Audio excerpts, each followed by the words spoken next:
Do you trust your crypto assets to centralized exchanges that actively sell your private information and front run your trades? Would you like to buy and sell your assets without any middlemen, intermediaries, or robots?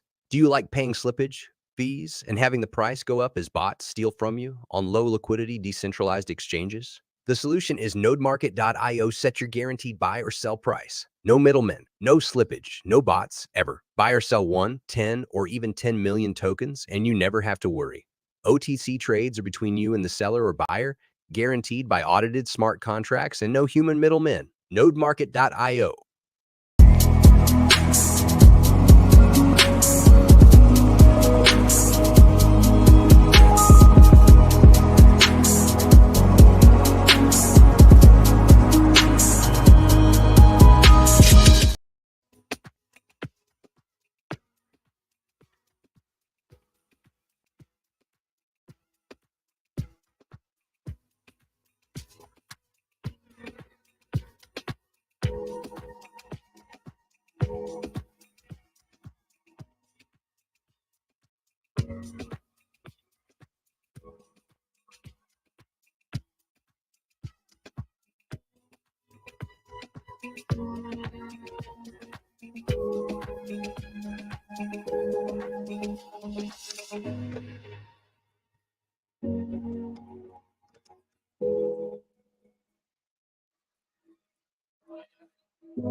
So I'm not a big sports fan, but Jesus, the Rangers they basically should have all been indicted for like assault and battery.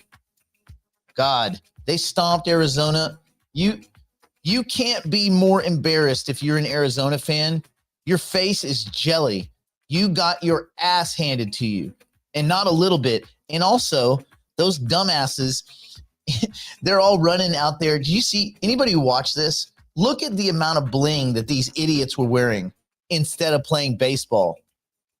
Like, dude, park your stupid ass diamonds and thick gold necklaces on the sidelines until you can get off at third base. Thank you. Yeah, no. Not first time in 62 years. That's the first championship ever. Remember, they were Washington, the Senators or something weird like that, and then they converted in the 60s, or no, 72, I think, to be the Texas Rangers, but they never won. Anyway, boy, that was a damn stomping. That was God, there's so much to like about that series. Even if you're not a fan of baseball, go listen in the first couple games to the announcer who was clearly pro Arizona. And so Arizona got stomped in the first game, came back and had a great game in the second game. And then in the third, fourth, fifth, they got their asses handed to them. And the whole time the announcer is just oblivious. And he's like, well, they're setting up for game 7. I was like, game 7? There's not even going to be a game 6. What are you talking about? Just a stomping. And they didn't just, man, anyway. So it was cool. It shows what you can do with a fair amount of money. And you can buy a winning team in sports, as it turns out. Well done. Because finance. Okay, let's do some Q&A first. Then we're going to talk about inflation, deflation, stagflation, reflation, disinflation, because a lot of these things get kind of confused among us. And the macro is important. We need to pay attention to it. So we'll do some general housekeeping first. We're at 436 on the digital investor, so 43.6%. That's kind of cool. We love percentages. Private clients, we're at 54 of 100, so we're over halfway. And yeah, that's cool. There we go. I wonder if we'll still do the office hours, but if we get to 100 No. If we get to 1,000 digital investors, I'm going to just make the show private. There's no reason for us to expose it to the other humans. If we have our full 1,000, we will go private. But I'll still do the office hours because that's kind of fun and people need some place to get general, like financial brain goo. Yeah. Anyway, let's see. What is 37? Okay. So when you're looking, this is a good question. There's a lot of things that we implement. This is, give my screen back.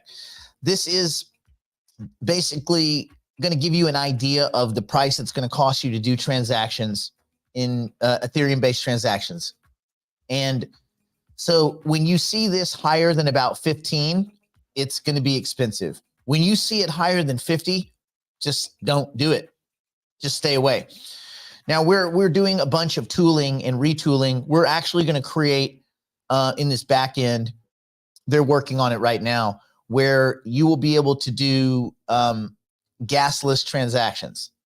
Like you'll be able to set up transactions and there'll be no gas associated with it. Only a finalized transaction would cost gas, meaning to list, to cancel, whatever. So that's kind of cool. So that's coming. But again, that takes some major tooling. So we're working on that. But anyway, that's what the GUI is. When you see that GUI, whatever, that's the gas cost, hence the little gas tank thing.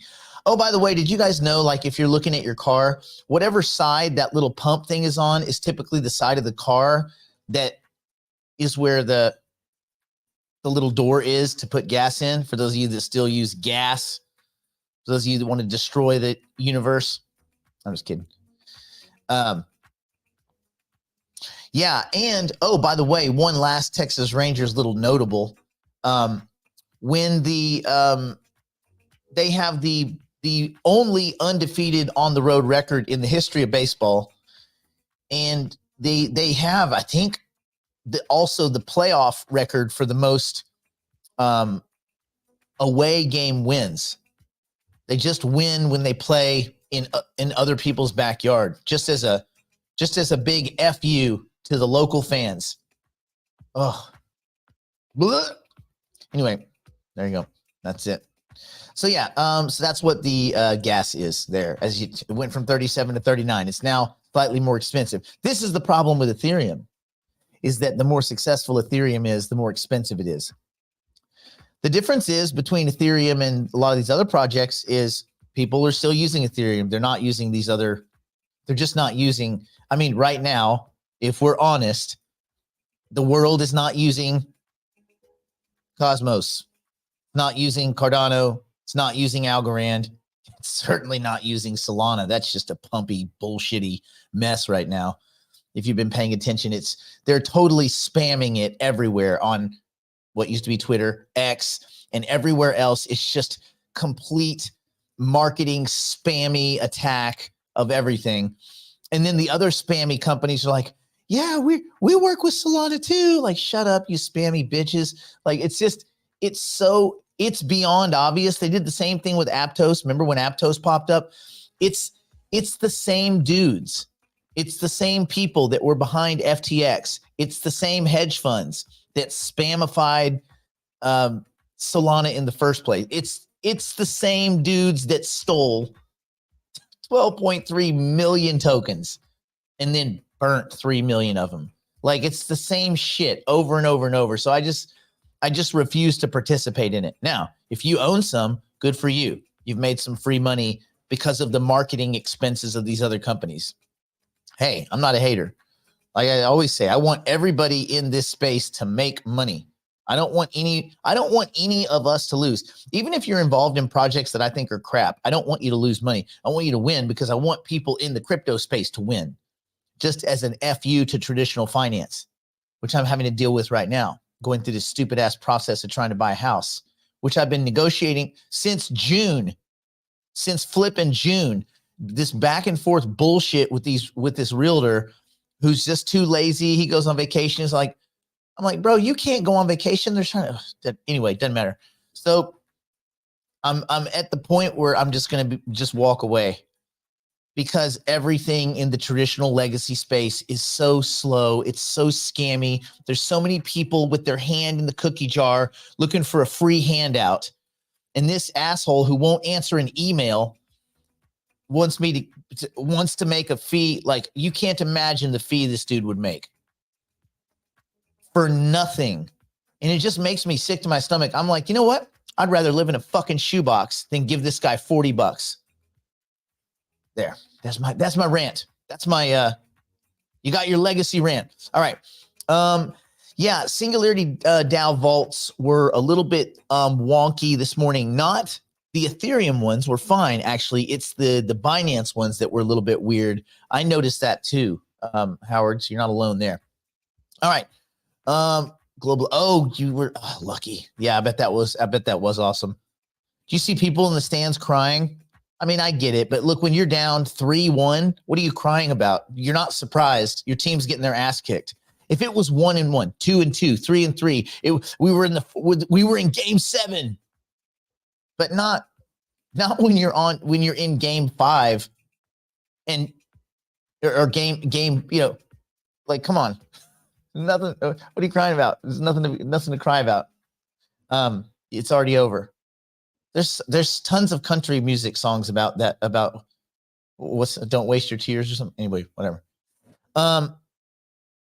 Yeah. And so remember, they're working on Singularity DAO version 2. They're working on their V2. So they may be implementing changes while all this is going on. And we don't know. I mean, obviously we don't know what their schedule is at SDAO in the background. So there you go. All right. Nick, have you looked into having problems with Singularity DAO? Yeah. I think we're all on the same page. That's been slow. Again, I was doing it in the Ethereum side was fine. The Binance side was a little bit wonky. I'm kind of over anything to do with Binance, especially since they're getting linked to terrorist financing. Again, linked, it's not proof, but like, part of me is kind of like, don't go after the money, go after the criminals. I'm all for that. But like, at a certain point, you got to be like, come on, Binance. And then Tether, USDT, put out another ridiculous bullshit audit where even the sketchy auditor was like, hey, listen, don't take my word for it. This is just based on their attestations. So no one's ever seen the books. Like, and no one cares. Tether is so scammy and no one cares. I'm like, well, I'm already right now wasting my voice because no one cares. Yeah, doesn't matter. Anyway, can I save gas by doing a wire fund to MetaMask? No, that's not how it works. You've got to listen, Donna. If you wire to Coinbase or to Kraken, then you can do just a tiny, tiny little transaction. From there, some of the exchanges just eat the transaction. Like Coinbase, I do Coinbase One, where I pay like $30 a month for Coinbase One. I think probably ends up being that, and my transactions are free, like all of them. The trades are free. There's nothing. And I do park stablecoin at Coinbase to get their 5% because that's better than a CD at the bank or something like that. So anyway, yeah, I would wire, not ACH, but I would wire to your preferred exchange. And then, because then it's there like an hour, which is weird that it takes a full hour, but whatever. Anyway, and then I would go just do process your transactions from there, whether it's Ethereum or some Ethereum-based asset or stable coin or whatever, and push that over to MetaMask. I like to do everything from MetaMask. You'll know, like with the digital private clients, we have a specific MetaMask wallet we use for everything so that everybody knows all the time. They can check all their transactions. I sent it, I didn't, this is when, this is blah, blah, blah. Yeah, great. Because crypto, because blockchain, because you can go to Etherscan and you can do all sorts of very peculiar research right there. That's another reason. Well, God, that was a whole other thing. People are like, asking about, well, do you have the money? I'm like, just look at my MetaMask wallet, man. They're like, can you get us an account statement for the last 2 months? I'm like, I can get you an account statement for eternity, dummy. Go to Etherscan, put in my wallet address, look at whatever you want to look at. They're like, we don't understand. I'm like, oh my God, you guys are so stupid. No wonder AI is going to replace all of you. I can't wait until AI goes and rips a new asshole in the whole real estate sector. All those people need to go away. Why does the seller need an agent, actually? Shouldn't just a buyer need it? I can see a buyer needing an agent because they might like, hey, listen, can you go look and see whatever? But a seller that needs an agent is a lazy mofo. You don't need an agent if you're a seller. Ugh. And all this other crap, it's just ridiculous. Anyway. Yeah, that's right. Because they just offer cash. Well, it's like, if I told you the ridiculousness of this negotiation, like how petty that they're being, it's beyond comprehension. It's beyond comprehension. Let's see. Oh, there's a 20% discount on Pro Flowers. That might have been important in my earlier years. I don't buy flowers. Come on, bro. It's finally healed after, let's see. I was crying finally. 2 games, 1 strike. I know, God. 2010 and 2011, if you were a Rangers fan, Naftali Feliz and the error train, just God. Anyway, that's when I swore I would never be a fan of any sport ever again. Because in 1 year, I think it's 2010, like 3 or 4 of my favorite teams on the whole planet all made it to the finals. I think the Mavericks got it and everybody else got gutted. And it was just like, I'm done with sports forever. It's old wine and cheese bull crap. I'm over with it. I'm over it. Having problems with my ETH vault. Yes, right now everyone's having a little bit of problems with the ETH stuff. You're having problems with your ETH vault. They're probably doing they're probably doing engineering then. They're just probably pushing updates to their stuff. It's ETH vaults you cannot see. I got through the ETH vaults very easily, just within a matter of like a few seconds. Okay. Yeah, and if a lot of people are doing it, then it can get gummy, especially if they're trying to push updates and stuff like that. I wouldn't worry about it. Let's see. Next chat with Toofy. Could you ask about the supposed 10% loss of efficiency of nodes at every split? Well, yeah, Adam, but that's a momentary loss of efficiency, because if you take one node and split it to 2, it's still on the same existing hardware. And I think that again, I'm not going to speak for Toofy, but my understanding was the loss of efficiency is simply because you're using the same hardware and you haven't scaled hardware. So imagine one computer running one node at peak efficiency. If you now are running 2 nodes, there's a loss of efficiency because it's 2 nodes trying to handle the same amount of compute, but on half the resources. Does that make sense? So I think it has to do with hardware resources, and then the ability for those to kind of immutably scale, or in real time scale, and they can't quite. Now, that's also, they'll put software between the hardware, meaning they'll make it where as a node splits, that would just be a very momentary loss of efficiency, and then your nodes would basically be farmed to more equipment if that was the necessity, more hardware. So I think it's the gap between hardware and software. The software can scale uniformly. Hardware doesn't scale. It's not like if you leave your computer alone and then come in the next day, there's not 2 computers, right? But you could leave your nodes alone and come the next day and there's 2 nodes because they have split, because they reached that threshold of 2. So I'm almost certain that that's what that is. Let's see. The seller of my house didn't have an agent. Only I did, and I was coming in from California to Arizona. Oh, you went to Arizona. Okay, cool. Yeah. It's so ridiculous. Again, I'm not gonna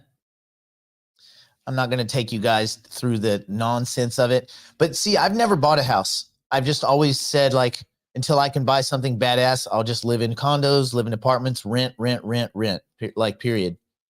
Which is cool. It's like very easy. But yeah, so this first process has not been very fun. I can go buy a $2 million car in 30 minutes. You want to get a $2 million, screw that. You want to get a $300,000 house. It's going to take you 60 days. You get a thumb up your ass, everything else. It's like the most ridiculous thing. And I can take that car, I can take that Bugatti, and I can go put it on in a Connex box and ship it to China or whatever, and just say, oh, well, it went missing. and insurance will cut a check. I can't go drive my house to China. I can't go drive my house to the black market. I'm like, no, we're just not sure. We have to, come on, man.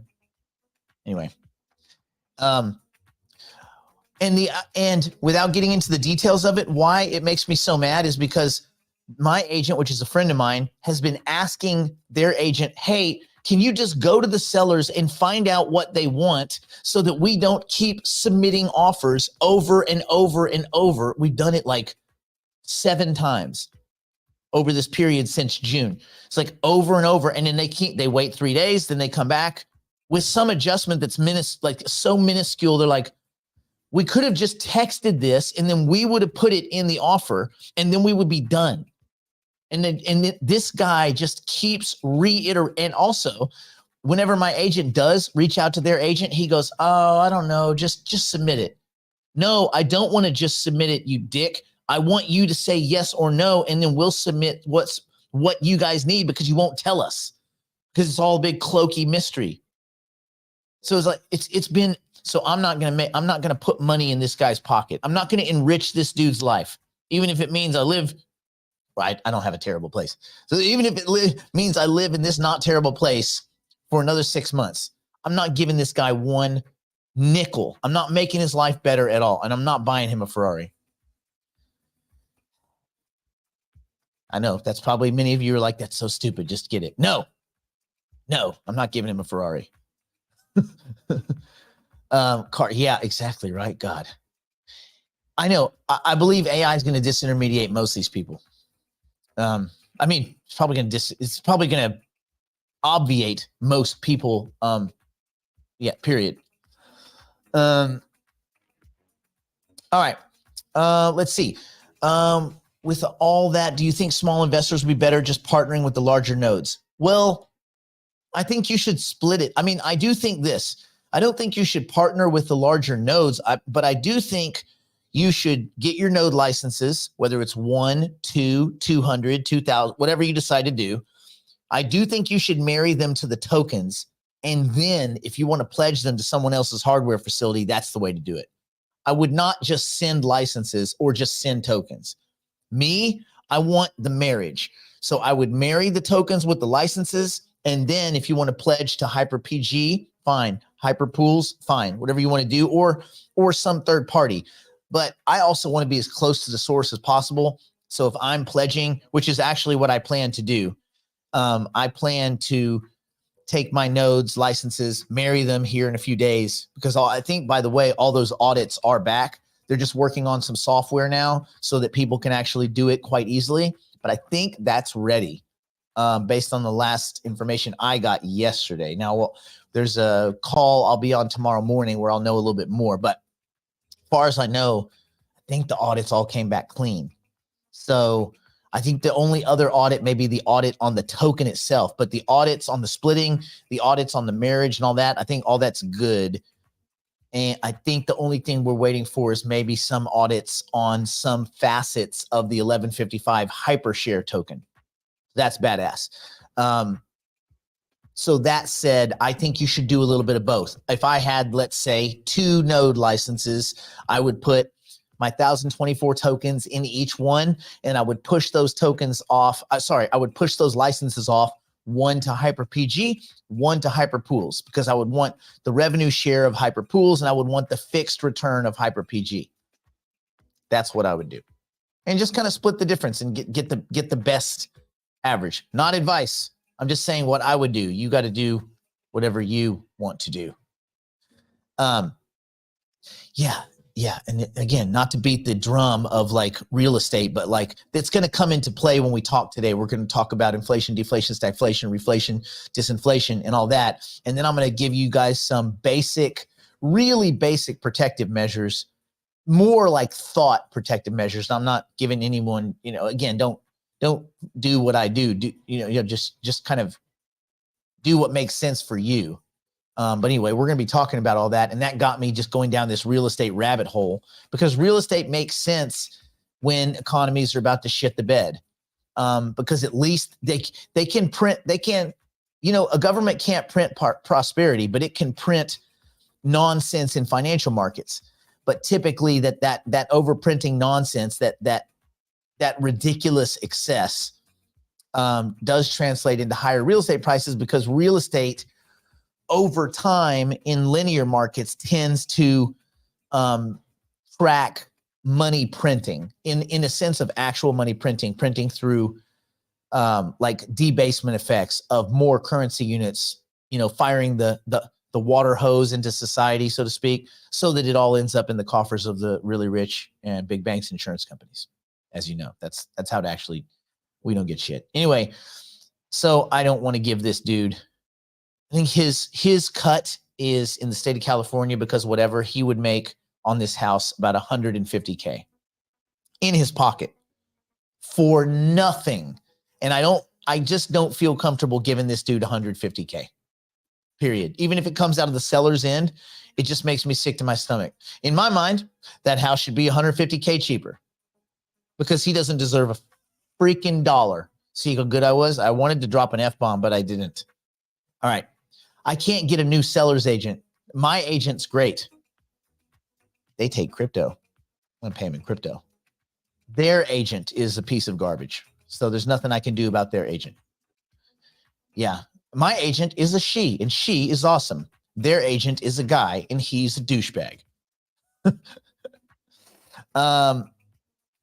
Okay. Let's see. Denny asks, when the nodes are computing, there's the element of luck. My node can be assigned to a big player like Amazon, Google, with big long-term projects, or to other smaller projects. Is this? No. There's not an element. You mean when tasks are associated, compute tasks? No, actually, your node will be performing one of a variety of compute tasks. Think of it as like 3 buckets, like small, medium, and large. Meaning small would be things that don't require a lot of your compute hardware. Medium, high would require huge hardware demands, because there's different types of AI compute. There's different types of compute requests. So nodes are going to be performing a variety of these based on the hardware they're on. So again, another reason why, to me, it makes sense to leverage the best hardware. So like I like Hyper-PG, because I like the idea that they're running. I mean, a lot of their data center is going to be based out of Paraguay, in that big hydroelectric facility where they're getting electricity for basically dust, well, for water. And they're going to be running on some really high-end artificial intelligence machines, like really superior tech. So I just want to leverage that. And then they're going to learn more as they roll out. Sunday swap. I think I dumped that, man. I think I swapped that just into more Cardano a while back. Yeah. Let's see. Do you think it would be worth getting the AI box if you only have 2 married nodes? Well, that's actually where you would use the AI box. I think the AI box for 2 nodes is perfect, because I think you'll be able to run that during the compute phase. 1 or 2 nodes would be just fine. Even now, again, as they split, if you want to maintain that same kind of reputation, that same compute ability, as they split, you're going to need to, your equipment's going to have to, but again, even if you had to buy more equipment, it would be a business decision based on the amount of income generated, and you'd be able to decide, hey, I've made, 4,000. Is it worth buying another $1,000 box, or whatever the price is? Remember, the prices of these things come down as well. And also, you figure 1 or 2 splits into this. So let's go from March. Let's say March compute starts.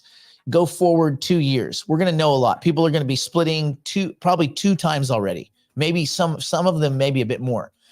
And at that point, you're going to know, ooh, I can run these workloads on one of the new Macs with the M3 chip or whatever, or I can run on this new PC, or I can run on some new an AIM, an AI PU, an AI processing unit that True AGI might have spun out to NVIDIA or Intel. Like, we don't know what we don't know about the tech that we'll be running this stuff on, but typically the price of technology comes down and its efficiency increases. So I think this is going to be easier and less expensive versus more expensive and more difficult. This will get easier as time goes on. So I think yes, I would say yes, that'd be a cool decision, and you have plenty of time to make that decision. What is the difference between splitting my married nodes or pledging all 8? You could break them into 2 bundles of 4 or 8 bundles of 1, or like you could do that if you wanted to push them in different directions. You might want to pledge 4 to Hyper PG and 4 to Hyper Pools because of the different ways that they pay. BlackRock is not only setting up a bunch of real estate LLCs, they already compete with buyers with cash offers, and none of us really have, a chance against these dudes. But people like, that's unfair. No, fairness is a silly human principle that we came up with. There's no fundamental principle of fairness in the universe. There's just like entropy and the basic laws of physics and quantum effects. Like, there's no unfair or fair in the cold. Like, a bird will fall cold and dead, frozen from a tree, and not at one, and at no point in that bird's life did it ever think of the concept of fair or unfair or any sense of self-pity. These are just human constructs that we do to feel better about other people doing better than us. That's why you got to look, just compete with yourself. If you compete with other people, you'll have a pretty unhappy existence. It's just a bad way. I think it's a bad way to live. Would the H pool have a higher return than Hyper PG? We don't know. These are things we can't know, but I would think it would, because they're being run by that business, and that business's full-time job is to maximize the efficiency of those node licenses and their hardware. And that's not our full-time job. We're participants, but that's their full-time job. So my thought is they're going to be the best chance for the best return. So that's kind of where my head would be. Okay, what is the likelihood of a Cardano ETF? The problem is, you would say why? I mean, even the Ethereum ETF is kind of a crap show. No one really cares. The Bitcoin ETF makes sense because Bitcoin has a store of value / commodity argument. There's a commodity argument for Ethereum, but it's a sloppy one. And it's because Ethereum is sloppy and old and clunky, and it functions, but it may not be fit for purpose. So I don't know. It hasn't done well, the Ethereum ETF, so a Cardano ETF doesn't make much sense. Cardano's problems are not technological. Cardano's problems are, you're second or third to market. They take a long time to get software out the door. It's good. It's solid. Like, everything they do is legitimate. It's the best project that can't seem to get anybody to really use it. That's the only thing. And again, that's not a problem. Everybody's competing with Ethereum with that massive first mover advantage. And it just turns out right now, in the current way things are, that people would rather use Ethereum and pay a lot of money and have it be clunky and slow and garbagey than to take a chance on some of these other layer ones like Cardano or Cosmos or Algorand. They're all kind of suffering this. And even though Cardano has amazing leadership, they have a great communication strategy, like they check all of the boxes, it's clearly not enough. But they're not alone. It's everyone else that's not Ethereum is not enough. That's the other thing. Let's see. With the demand that 2V stated for compute, I do not think you will need to worry about. Yeah, I don't think you need to worry about much in the near term. Just, do what makes the most sense to you, and understand your own risk tolerance and your ability to kind of, absorb volatility, but, be smart about it. What is the WEF, World Economic Forum? That's the only thing I can. That's the only WEF I know about, unless there's a new wrestling federation. I don't know. A license, one license is one node, and right now an AI box can handle tilling for 512 node licenses, but compute for 1 or 2. Yeah, WEF. Okay, question on hypercycle, and then we'll get to our kind of brainiac stuff. Will the marriage of the node license require a gas fee? Yeah, it's going to be a tiny fee because you're leaving Ethereum. So you're because you're trading the Ethereum placeholder or the Binance placeholder token for the actual native token. So what you're getting, that married item, that's an Ethereum NFT, but it represents the native token married to that license. So that's an Ethereum transaction. So you're probably going to pay, $3-4, unless Ethereum goes up to like $8,000, which I don't see happening. The problem with Ethereum is there's a psychological cap on it. The more expensive it gets, the more expensive the fees become, which means people use it less, which means the price comes back down. This is another, I could go over a list of things that dummies have said. Anyway, not you. I'm talking about some of these gurus out there, and their arguments for Ethereum are pretty stupid, I think. Anyway, that's funny. WEF is a collective of the neo-feudal technocrats, bureaucrats, etc. Yeah, and they all have they look like villains. They look like classical movie villains, most of them. Can you freely? No, because when you lock these up, Joseph, so the question was, can you change freely from HyperPG to HyperPool? No, you're allocating your resources to them for a fixed period of time, something like 24 months. So for 24 months, you're locked. You get what you get. Like we locked the private clients. We locked a lot of our, well, not a lot, all of them. We locked all of our tokens to HyperPG. We get paid 9%. We get paid monthly, and that is a 24-month contract. So there you go. All locked up. Okay, can you explain the difference between wealth creation and revenue share?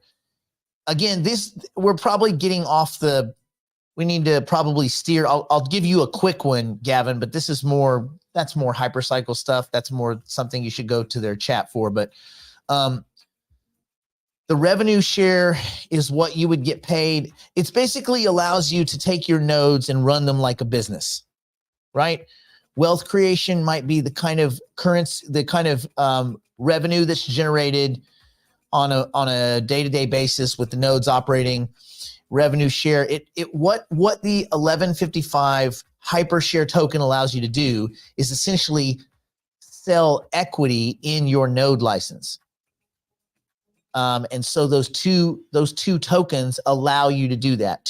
You can sell basically tokens, 721 tokens, ERC 721 tokens, I think,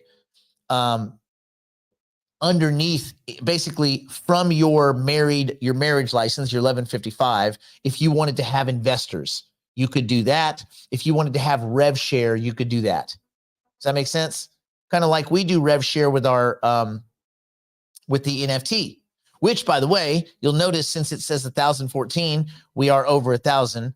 So everybody that owns the token on or before, up to November 5th, 50% of the revenue that the exchange has generated since it began is going to be divided among the token holders based on how many NFTs you have, how many of the node ones.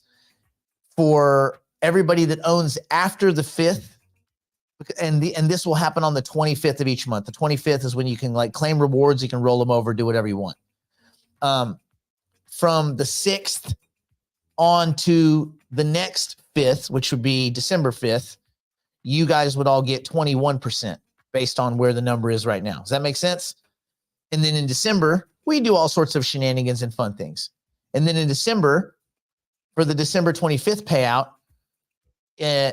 same thing. Okay, great. All right, that explains that. Okay, let's switch gears. Let's do our classroom stuff. I mean, we got so much classroom stuff to talk about.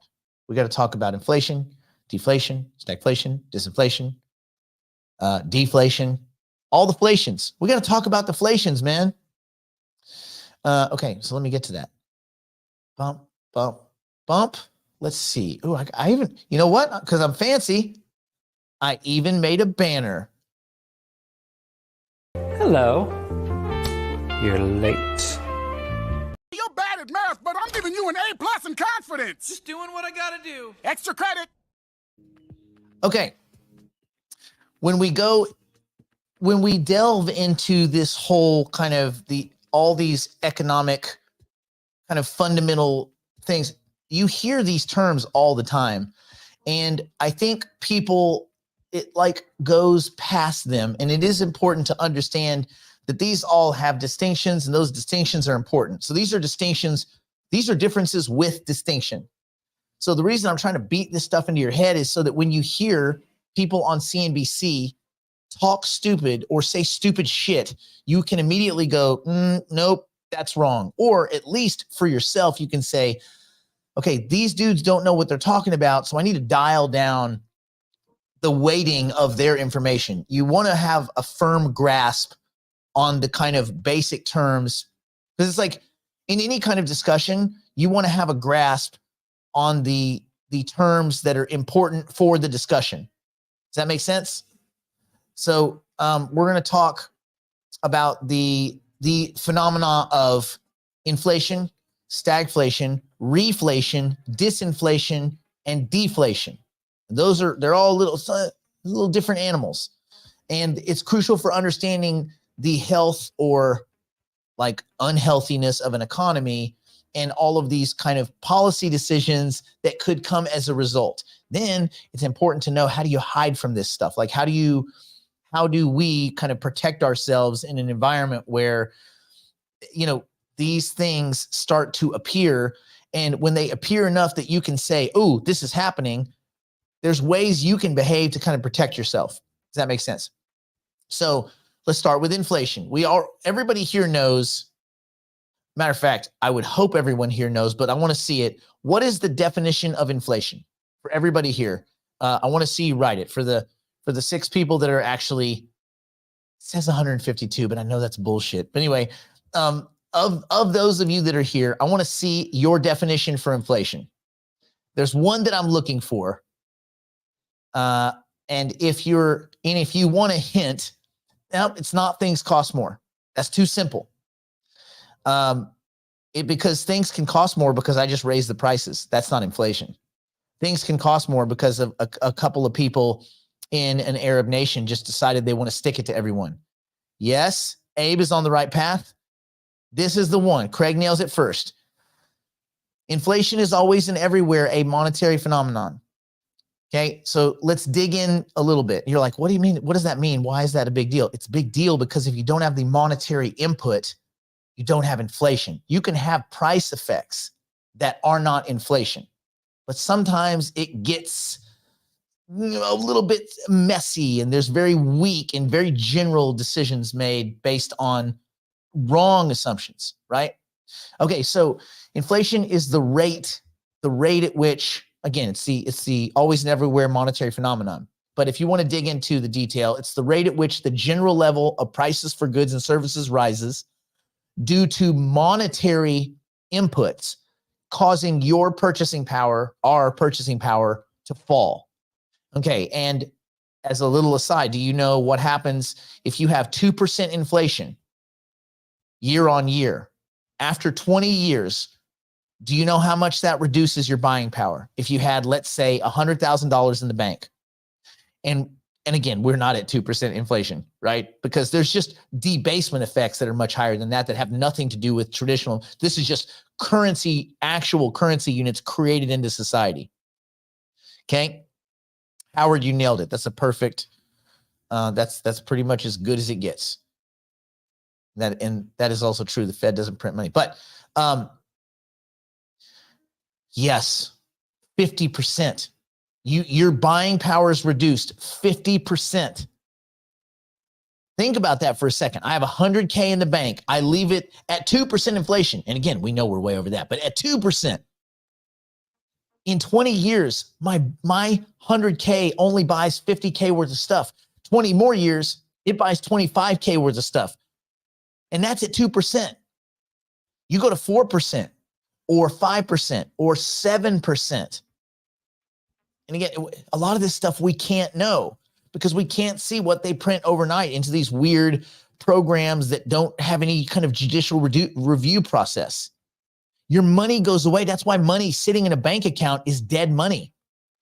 When we look at our personal balance sheets and we look at income, expenses, assets, liabilities, and cash flow, did you know that cash in a bank account is a liability? You're like, wait a minute, how can cash be a liability? Because it's losing value. Cash ain't worth the money it's printed on, unfortunately. So you just got to be very careful. Anyway, the measurements for inflation that we can find, other than just like going to the store and being like, holy crap, consumer price index, which is a very fixed number. It's a very douchey number that is manipulated quite a bit, but basically CPI, PPI. PPI is better, the producer price index.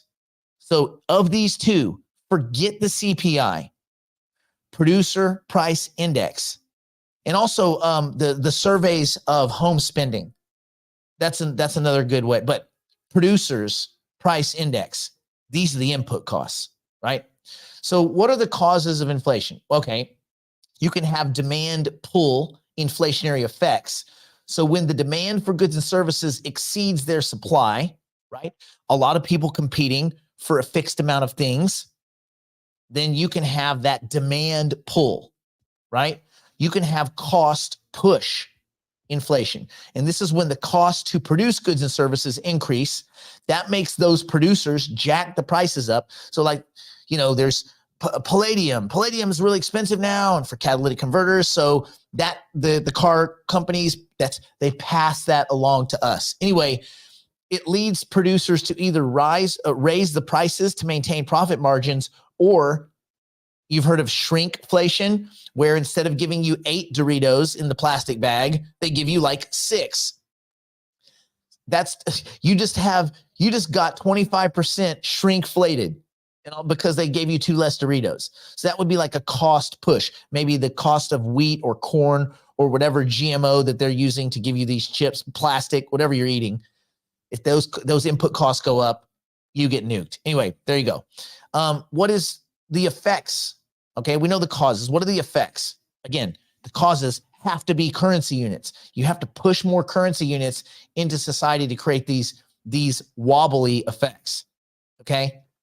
But you can have near-term effects that seem like inflation, but that actually have nothing to do with inflation. So a cost push type incident can also not be inflation in certain circumstances. For instance, a group of Arabs get together, nothing against Arabs, I like plenty of Arabs, but they get together in Saudi Arabia and decide to jack the prices arbitrarily because they know that the end of their reign is coming as more electric cars and yada, yada, whatever. So the world goes green. They know this is happening.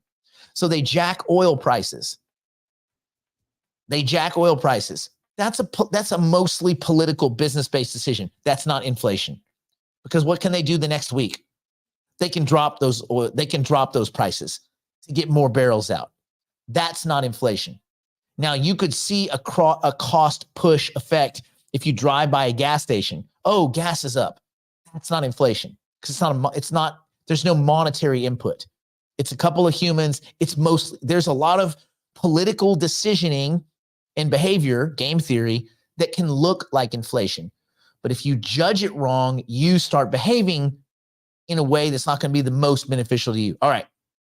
But basically, what are the effects of inflation? Well, we all know the effects of prices going up and the effects of debasement, they're all kind of similar, meaning it erodes your purchasing power, right? $1 today buys less than $1 a year ago, but it buys more than $1 next year, right? Which is why some people like the idea of taking on dollar-denominated debt when they think the economy is going to go shit the bed, because then they go, I'll just pay back this dollar, because the loan, if I borrow $100, but I pay it back with next year's bucks are worth less, meaning I should on the aggregate earn more, even if I'm doing the same. Does that make sense? So I would rather pay back today's bucks with cheaper tomorrow bucks. That's how the government does it, only they don't pay anything back.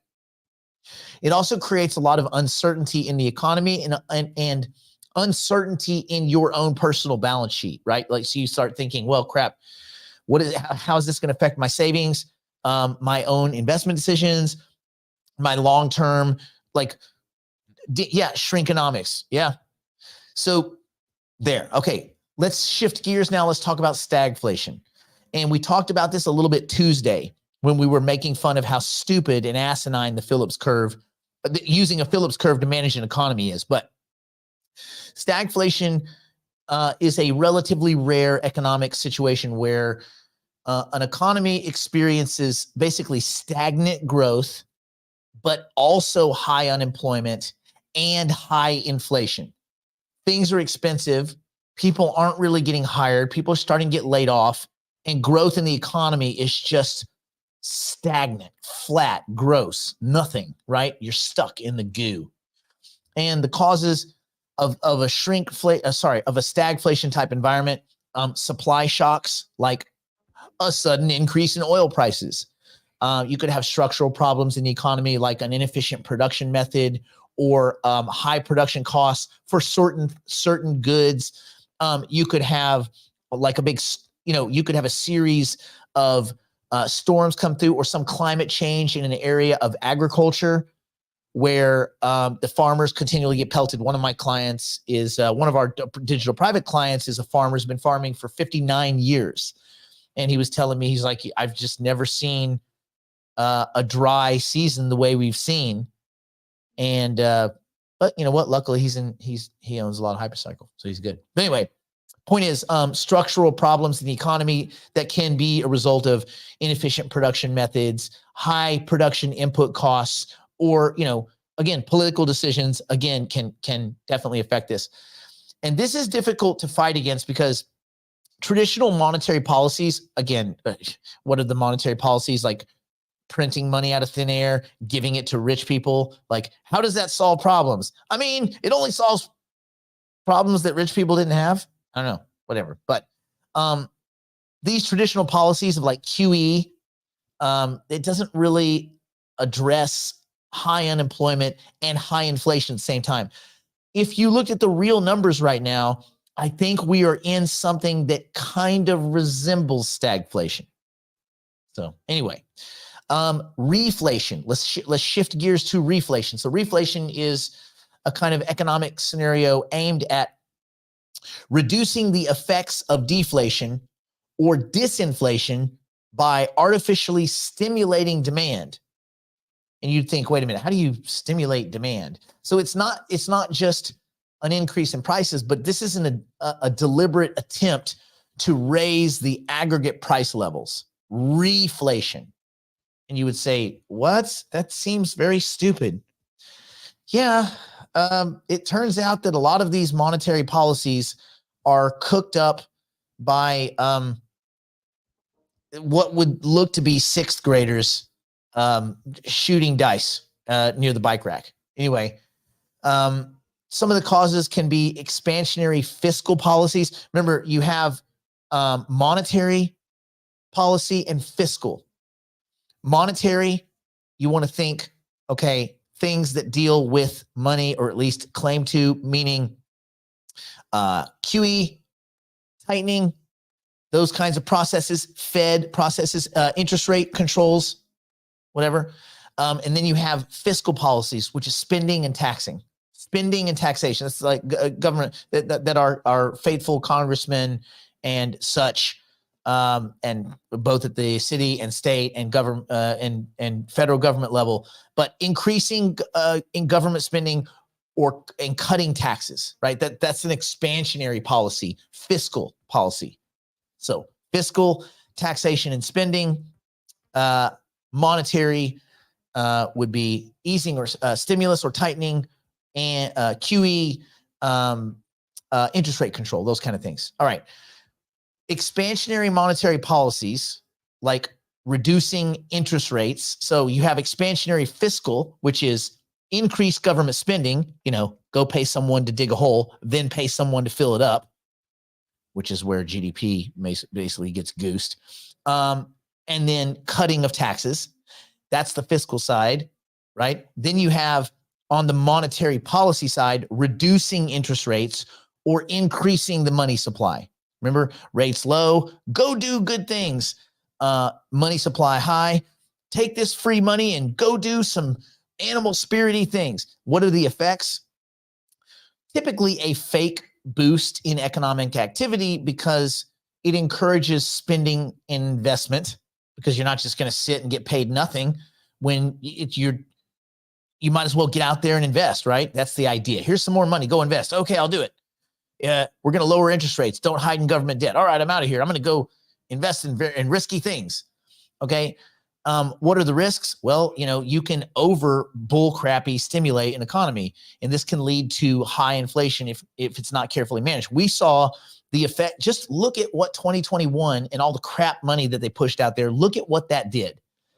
It turned people into the stupid, greedy, dummy animals that they are. And it showed you how people with extra money with zero education become degenerate gamblers and give it all away. And it ends up at Amazon, at luxury clothing companies, because people need brands tattooed all over them to feel good about themselves when they take their like 400,000 pictures and post them, the one best one on social media, and say, living my best life, YOLO. But you see peak stupid. It's a fake boost. And a fake boost. Remember, too, another thing about inflation, real inflation is pervasive. It's always and everywhere. The always and everywhere monetary phenomenon, right? Always and everywhere. It's not a month here, 2 months there, 3 months of stimulus, because unless the stimulus is sustained and goes into perpetuity, like I think UBI will, we're not there yet. You don't really have inflation. You have near-term monetary effects.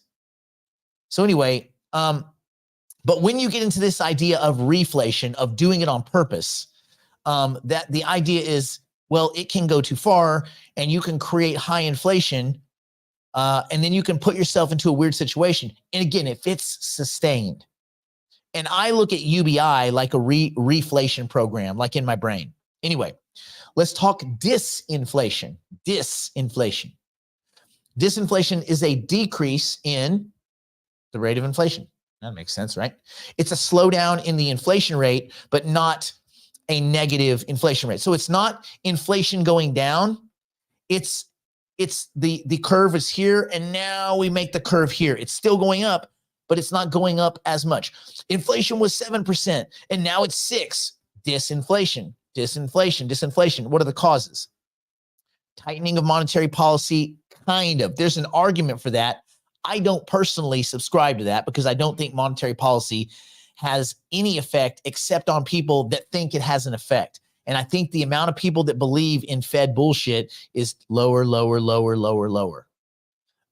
So people are realizing that Fed policy is 99% smoke mirrors, gypsy dust, snake oil, and 1% efficacy. It's mostly just propaganda policy. But if enough dummies believe that, thing is, people are becoming more educated. There's less dummies, and the yield curve behavior tells you that the people that actually work with money, like deal with real money and math, are laughing at central planners because they're obviously they're looking at their tightening policies and just saying, you guys are just an absolute joke. We don't believe you, and we're going to put our money to hedge because we don't believe you. And this is why you see these inverted yield curves, things like that. Anyway, central banks that deal with money, not the Fed, they will raise interest rates in order to reduce money supply, increase borrowing costs, things like this, to slow things down. Can't have too good of an economy. We wouldn't want too many people employed, would we?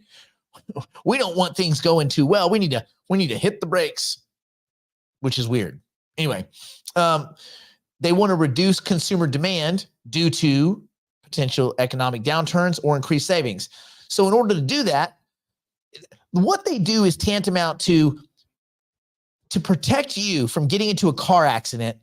They want to slam your car into a tree.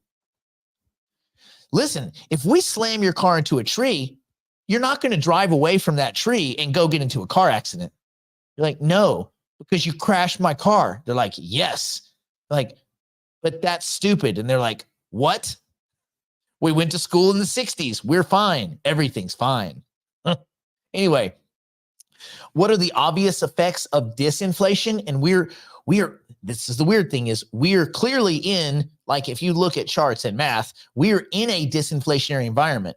Even a couple days ago, like Stanley Druckenmiller came out. A lot of people, Ackmans and all these guys are starting to go, this is uncomfortable. Da, da, da. So they're all becoming like vigilantes or bond vigilantes or something. But like we're looking at short to medium term economic slowdown.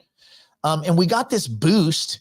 We got a disinflationary boost, meaning prices were, let's say prices were 5 and prices dropped to 3. People are like, oh, hell yeah. And they went out and spent. And then they realized, oh shit, it's because everything's slowing down. I can't be spending. And so they brought their spending down to a 2. So now you'll see at the beginning of disinflation, you'll see this expansionary few months where people are like, hell yeah, woo, things are cheap again. And then they realize, oh, wait, crap, they're cheap because we ain't got no money. We better start saving. And so the idea is that you can create it. Borrowing becomes more expensive. Spending decreases. There's not extra money to increase savings. That's not good. But you can stabilize an overheating economy, and it may prevent runaway inflation. Well, yeah, if the rate of inflation goes down, then yes, you are preventing an increase in inflation by definition. But you don't want to create a deflationary environment. Because when you go from disinflation to deflation, things get quite nasty. So let's talk deflation. Deflation is a decrease in the general price levels of goods and services. It is, it sounds like the opposite of inflation, but, and in many ways it kind of is, but that's not quite so clear cut. But essentially prices are falling and the value of currencies tends to rise, right? So like, you go to the market and certain things that were expensive all of a sudden are back down. And you're like, wait, that's awesome. You got to decide, is this deflation or are these effects of a supply chain getting going again? Is this a shock releasing its stress? Like you got to make sure you're identifying the correct output so that you behave accordingly. Anyway, deflation is in general as the price level of goods and services go down. And you can think of it as inflation up, deflation down. Yes. You have reduced consumer demand that can lead to this. People just stop buying stuff, right? Because maybe their outlook of the future is not so good. They say, listen, we need to save or at least not spend. High unemployment, a lack of consumer confidence, a lack of your, belief that tomorrow will be better than today. You can also have there's one good kind of deflation, if anybody knows it. Put it down in the chat if you know what I'm about to say. There is a single, very clear, good kind of deflation. And that is technical deflation, technological deflation. And that's where tech advancements, chip sizes shrinking, the prices of production shrinking, car parts, whatever. As technology advances, typically the prices of that technology or similar technology goes down, and it makes goods or inputs to producers cheaper to produce. So that's a good thing. That's one of the good things. That's why, like, you can go on eBay. I don't know why, but I was brushing my teeth and I thought it was at night. It was like a few nights ago. And I was like, man, it'd be cool to have night vision goggles right now. I don't know why. I saw a movie that had night vision goggles. I was like, I wonder if those are still like $5,000. You can get them on Temu for $187, like night vision goggles. Like you can look like a super badass assassin in your house with night vision goggles for $187. Holy crap. That's the good kind of deflation. That's technological deflation. And again, that tends to, as there are advancements in technology, and that's going to happen more and more because of AI.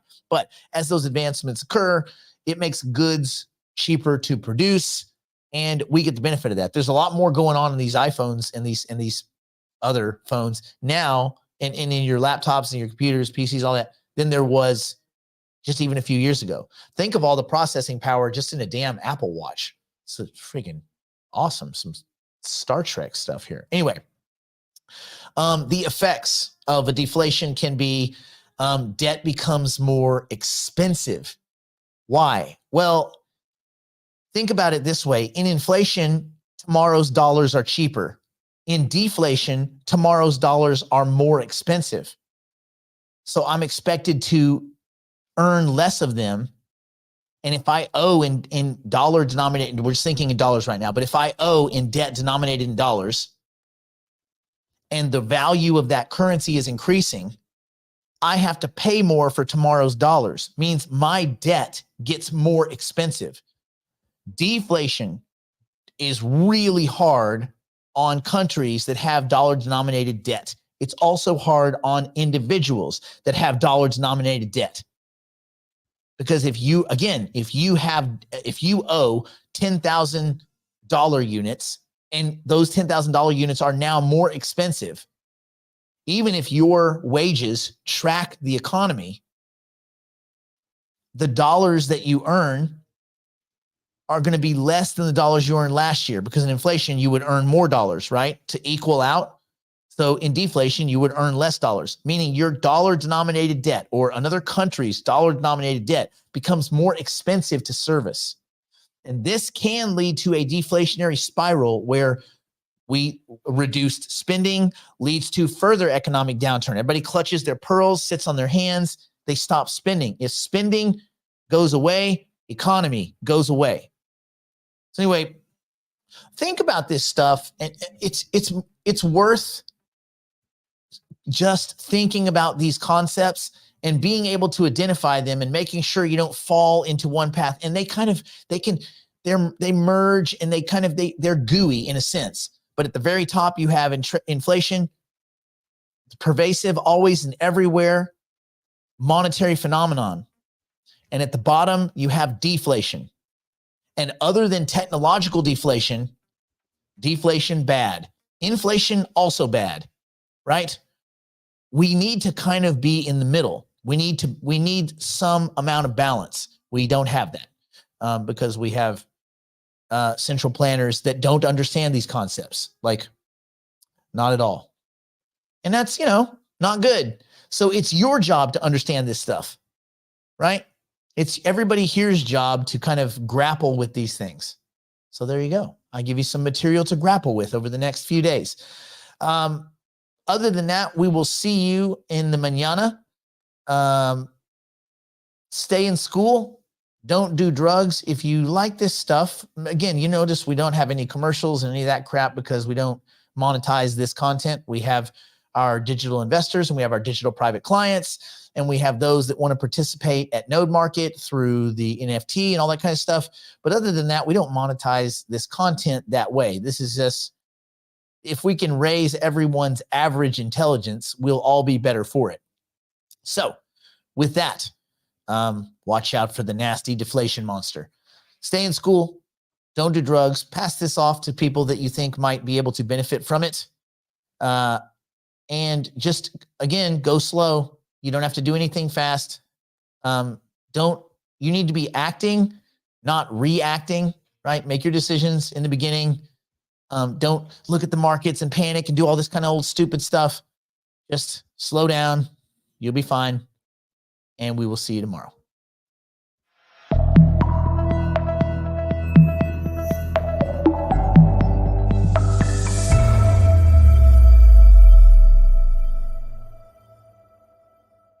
Investor and you want in on Angel. seed round or early round equity and token opportunities in the artificial intelligence and cryptocurrency space, schedule an interview at nickblacknext.com. In life, you can either be really good, really lucky, or just be first. Being first is so much easier. Schedule a digital private client interview today at nickblacknext.com.